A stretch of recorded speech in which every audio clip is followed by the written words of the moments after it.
صباح الخير ولا مسا الخير حسب التوقيت اللي راكم تشاهدوا فيه هذا الفيديو. معكم دينا صحراوي في قناتها الرائعة سر المهنة عند الصحراويات. اليوم البنات جبت لكم واحد السر خطير اللي تعاني من الحبوب المتراكمة على الجلد أو مما يسمى الجلد الإوزة، وفي بعض المناطق معروفة بجلد الدجاج. اليوم بإذن الله رايح نقضي لكم عليه قضاء تاما، وبعد التوفيق من الله عز وجل حاولوا أنكم تستعملوا هذه التجربة. عندي في خلطة اليوم تقريبا 5 عناصر أساسية، من ضمنها الفحم والسكر والقهوة ودبس التمر وزيت الزيتون.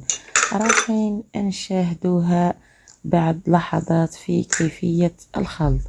البنات قبل ما نبدأ التجربة حاولوا أنكم تدعموني بلايك وتبارطاجوا هذا الفيديو بيناتكم بين صديقاتكم وعائلاتكم واخواتاتكم، وبإذن الله بعد نجاح هذه التجربة رايحين تشكروني عليها.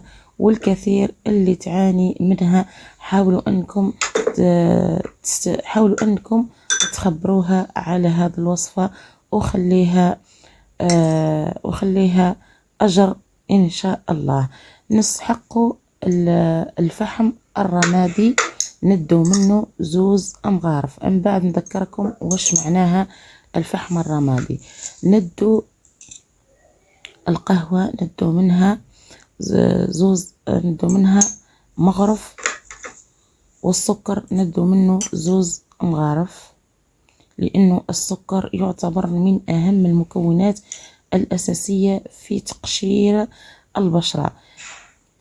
لهنايا تبعوا فقط الكمية وانتم تشوفوا على حسب المكان اللي رايحين تديروا له التقشير. مثلا الوجه ما يستعملش بزاف، يعني الكمية ما تكونش بزاف. أما إذا كانت راح تديروها على كافة الصحة، وخاصة وين نلقوا هذا الجلد الإوزة نلقوه في اليدين ويكثر في الرجلين وخاصة الفخذين. ندو 2 أمغارف زيت الزيتون. نعاود نذكركم بالمكونات: فحم وسكر وقهوة ودبس التمر المعروف في المنطقة الصحراوية بالرب التمر، يعني العسل نتاع التمر. ومن بعد نخلط الجميع حتى نحصل على عجينة، يعني ما يكونش جاري، يكون عجينة متماسكة.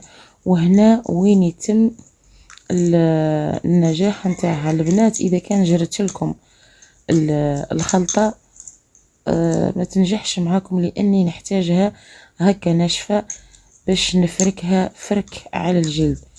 حبذا أنكم تكون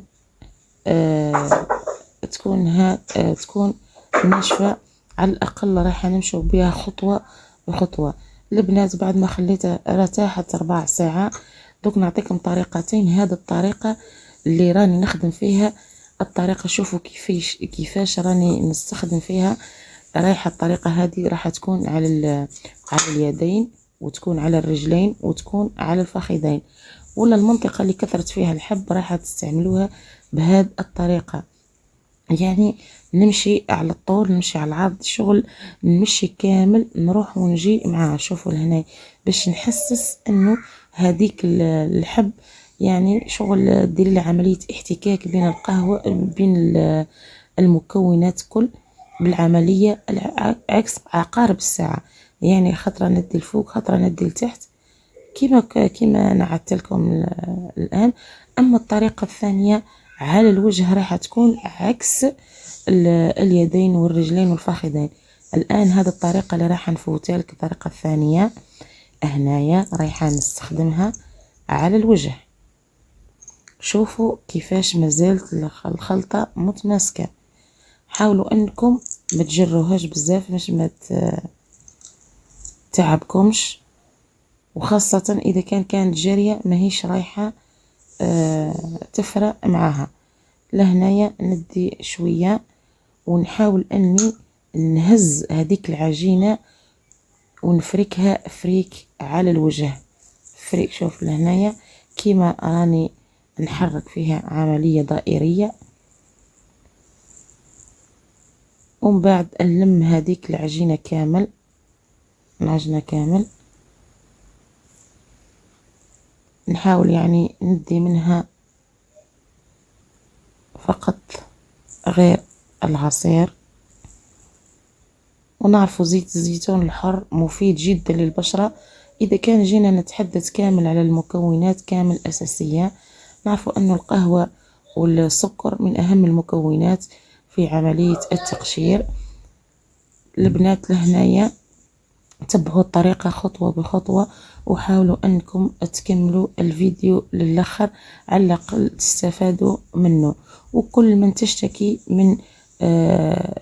من البشرة الحساسة، حاولوا أنكم تستخدموا هذه التجربة وشوفوا النصاعة من أول تجربة، يعني فيها فايدة كبيرة. وإن شاء الله راح تقضي لكم قضاء تام على جلد الإيوزة. يعطيكم الصحة البنات على المتابعة، وشكرا، والصحة فطوركم.